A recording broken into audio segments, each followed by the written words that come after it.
We join you right now with breaking news from the Middle East. Israel has launched preemptive airstrikes. The full scale of the casualties in Iran after the brutal crackdown against anti-government protesters is still not. At 9:45 in the morning, American and Israeli fighter jets crossed into Iranian airspace. Behind them, the United States military began major combat operations.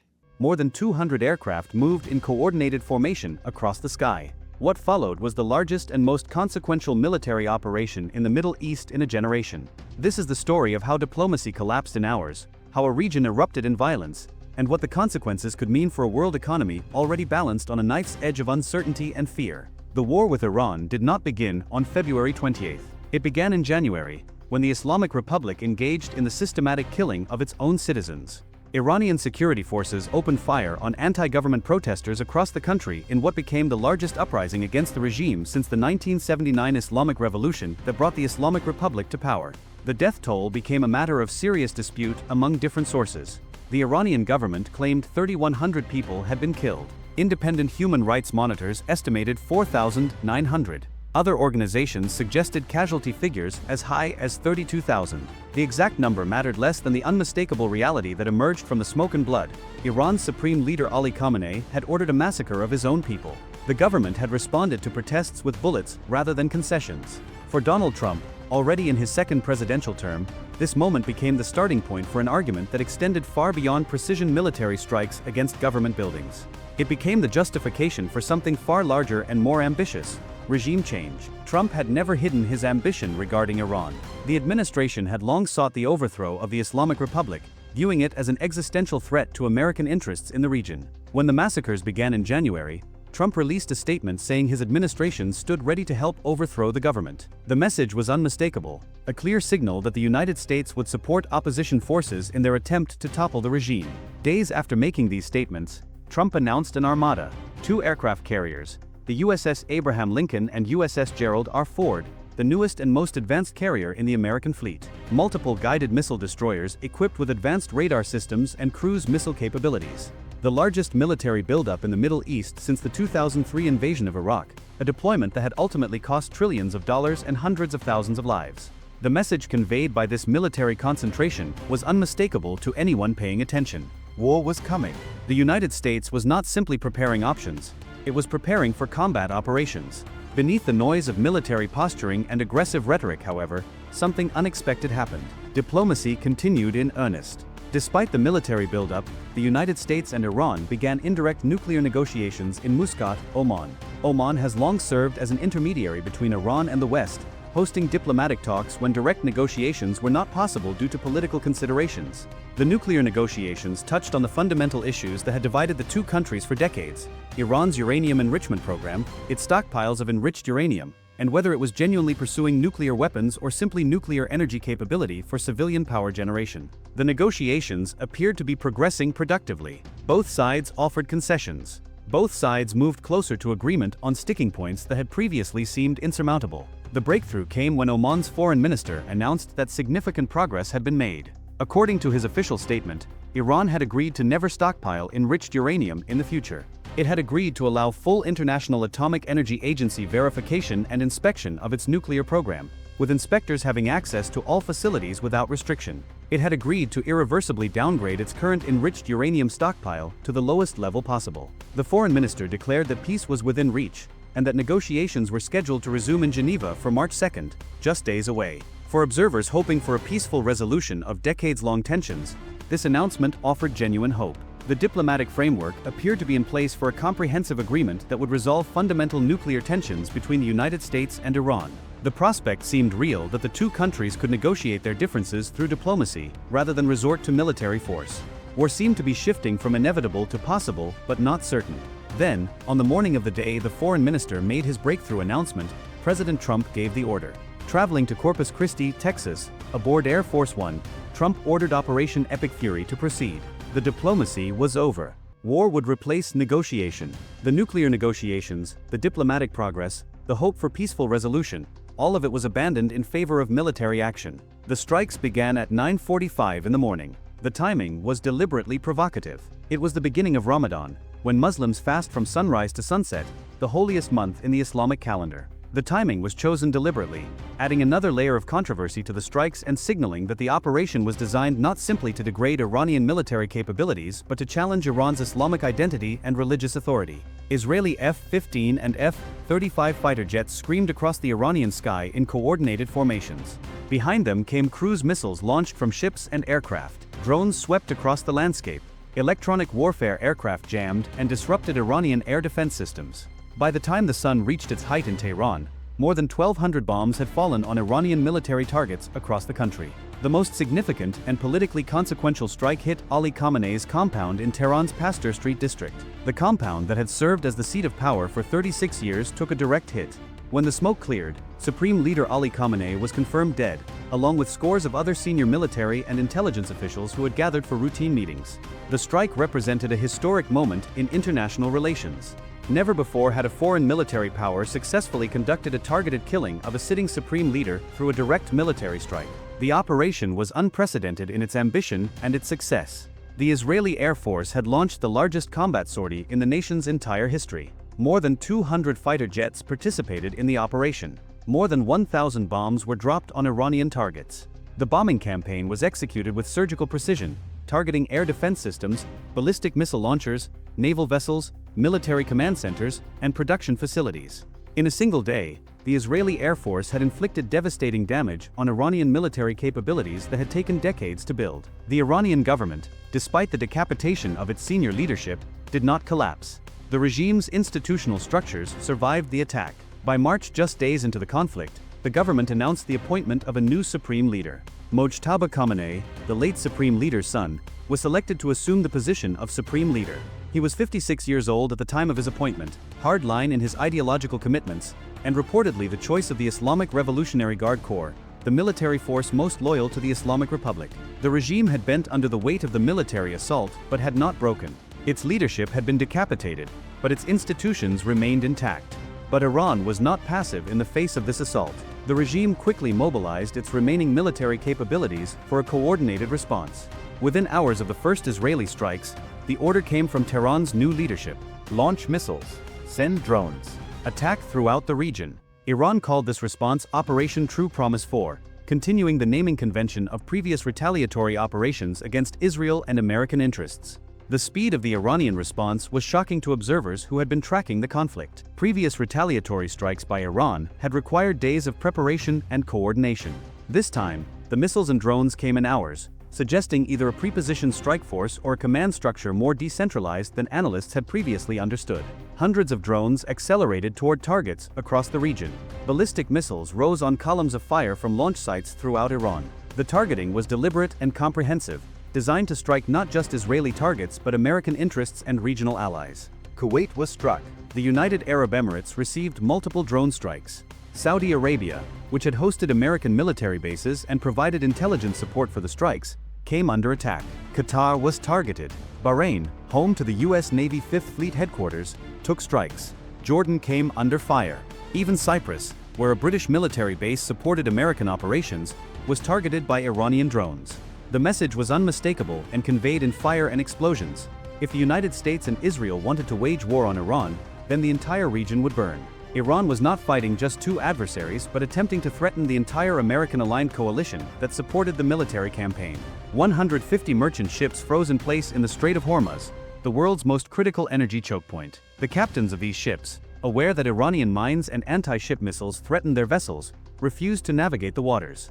The Strait of Hormuz is a narrow passage through which approximately 20% of the world's oil flows daily. The closure of this waterway created a global energy crisis within hours. Tankers sat motionless, their cargoes deteriorating in the heat, their owners losing hundreds of thousands of dollars per day in lost revenue. The global supply chain, built on assumptions of free flow through critical choke points, was suddenly frozen. By mid-March, oil prices had climbed from $60 a barrel to more than $90. Americans began seeing gas prices with a 3 in front of the dollar sign, prices approaching $3 per gallon at the pump. Those with longer memories from the financial crises of previous decades remembered the $4 gasoline of 2008. There was every indication that prices of that magnitude would arrive again if the Strait of Hormuz remained closed for an extended period. The price increases rippled through the economy with surprising speed. Grocery store prices began climbing within days. Transportation costs increased for companies that depended on fuel for their logistics networks.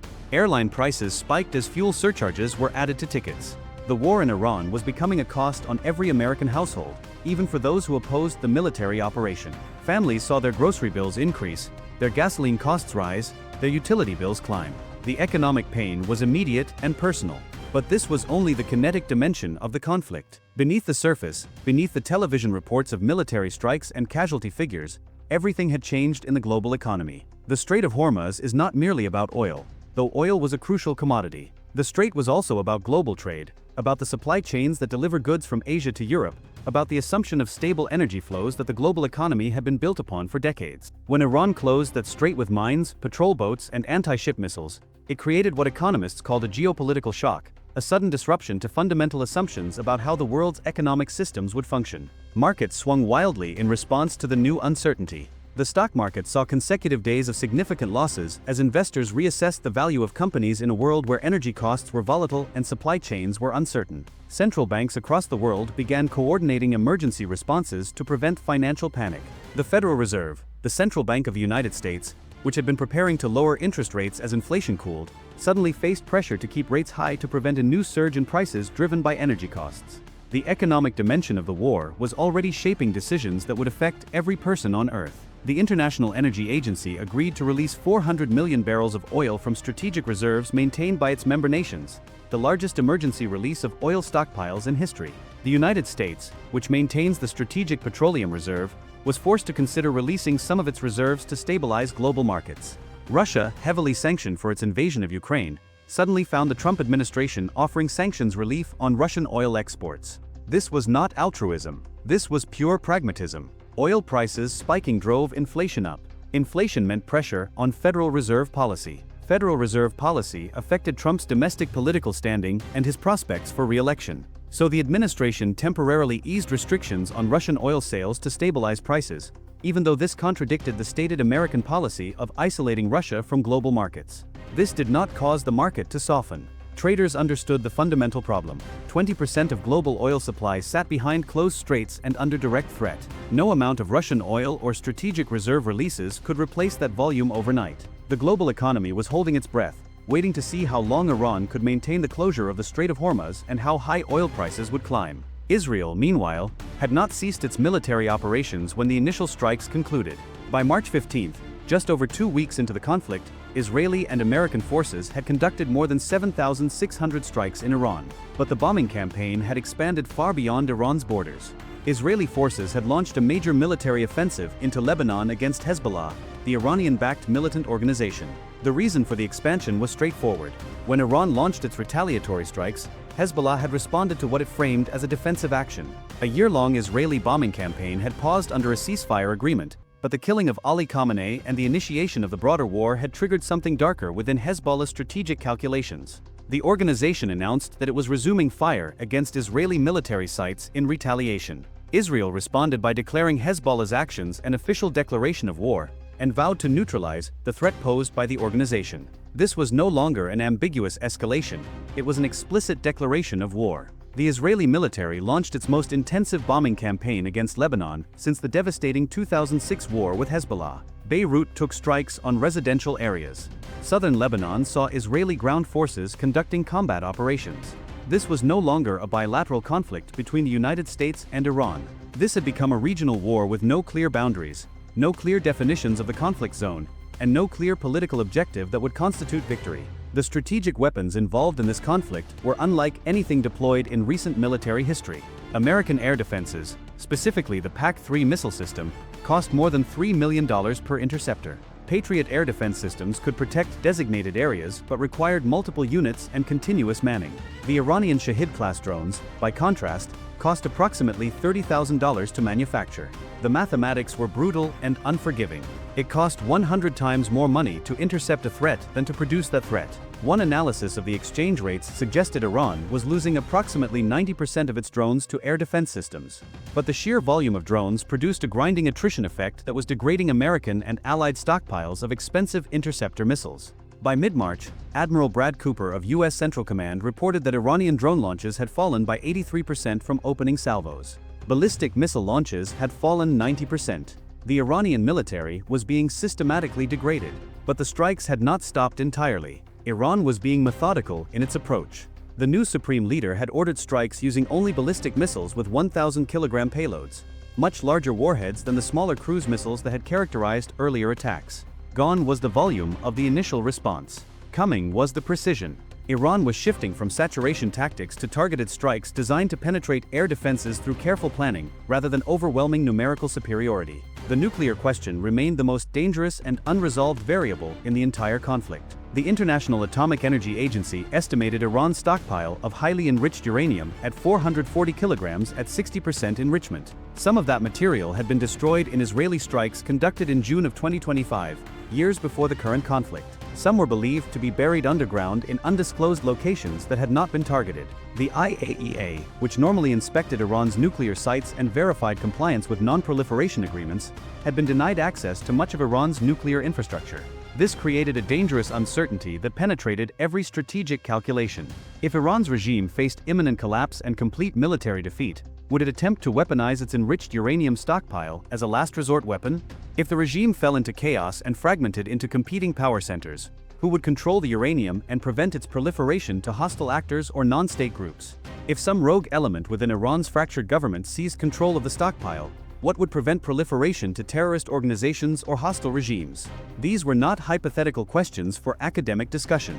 These were planning problems that shaped how cautious or aggressive American and Israeli policymakers had to be. The Trump administration had reportedly not developed a clear contingency plan for securing Iran's nuclear material after the strikes began and the regime began fragmenting. That was an extraordinary admission of unpreparedness. The United States had initiated regime change operations without adequate planning for the nuclear weapons implications of regime collapse. The fact that this problem existed, that the nuclear material remained unsecured in a fragmenting nation, meant that Iran retained leverage even as its military capabilities were systematically destroyed. By the third week of the conflict, Iranian military commanders began demonstrating tactical ingenuity in response to the losses they had sustained. Where volume had not worked against air defenses, they shifted toward penetration tactics. They deployed fewer drones and fewer missiles, but they deployed them with greater coordination and more sophisticated targeting strategies. They probed air defenses methodically, looking for gaps and weaknesses in the layered defense systems. One particularly successful coordinated salvo struck a refinery complex near Tehran with precision, turning it into a river of fire. Thick black smoke rose over the capital city. Residents were advised to stay indoors. The toxic rain fell. In the surrounding provinces, the sky turned black with smoke and particulates.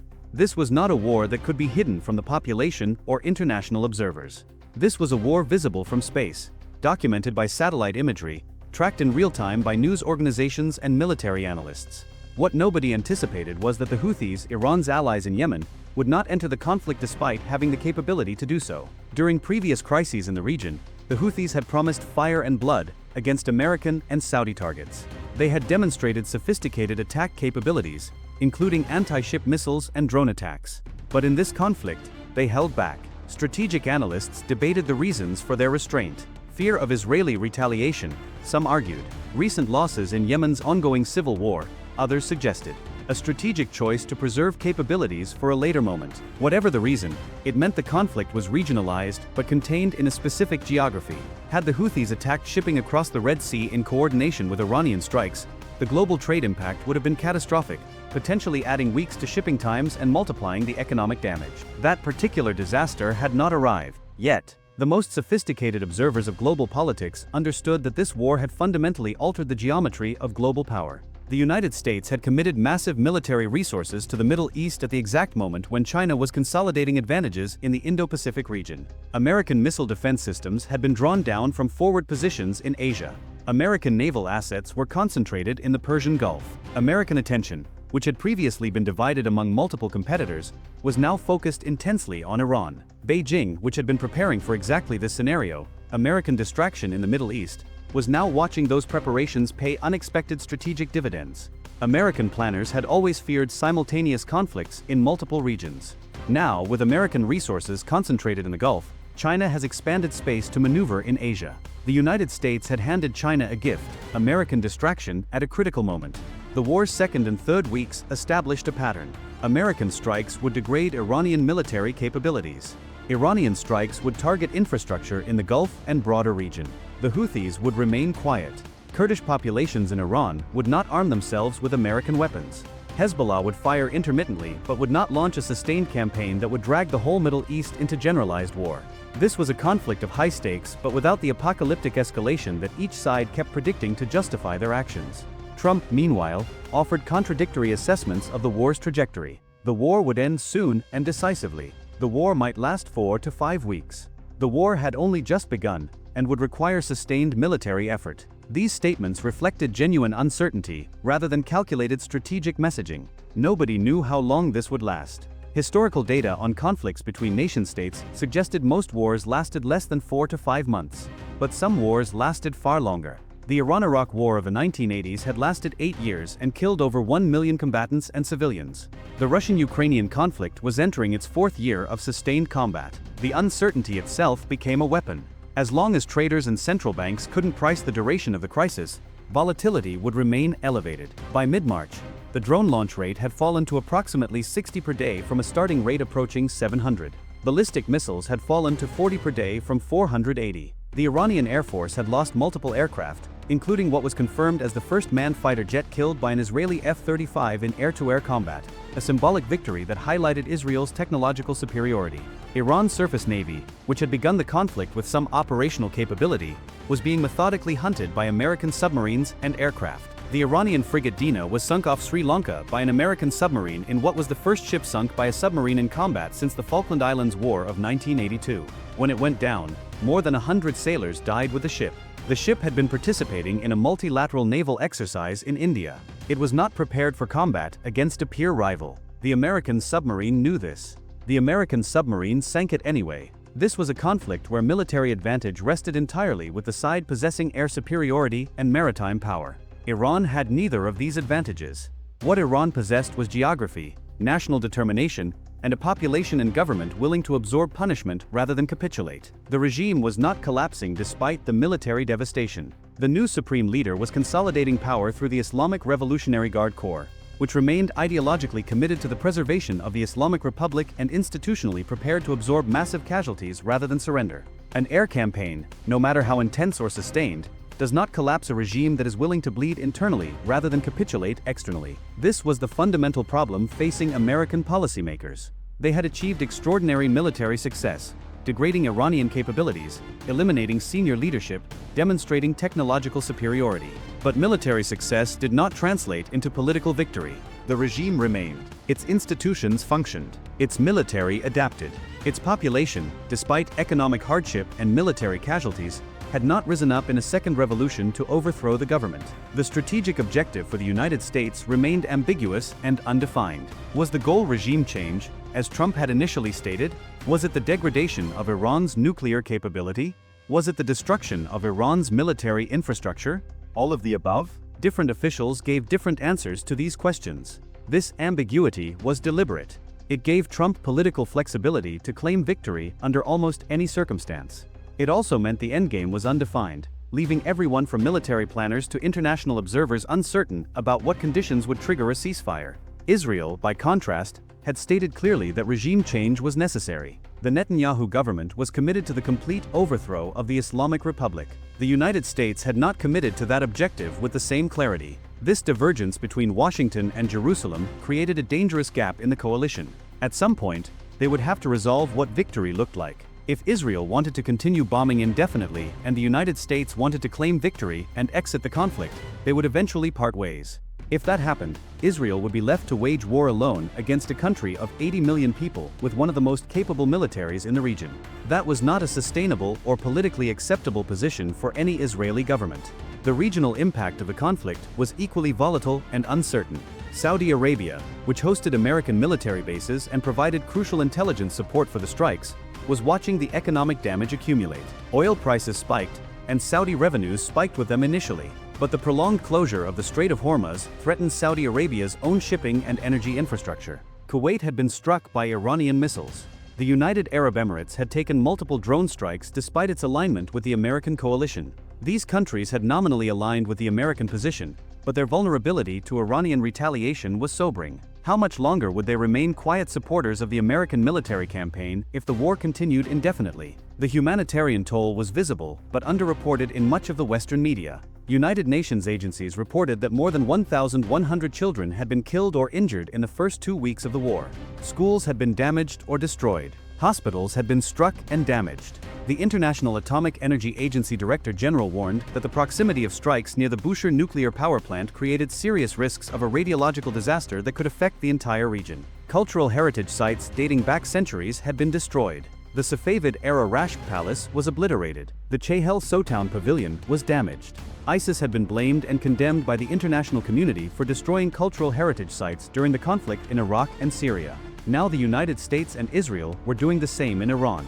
The long-term impact on American credibility and soft power in the region would be measured not in military metrics but in the deep resentment of populations that had seen their history and cultural heritage erased by bombs. What would emerge from this war remained unknowable in mid-March.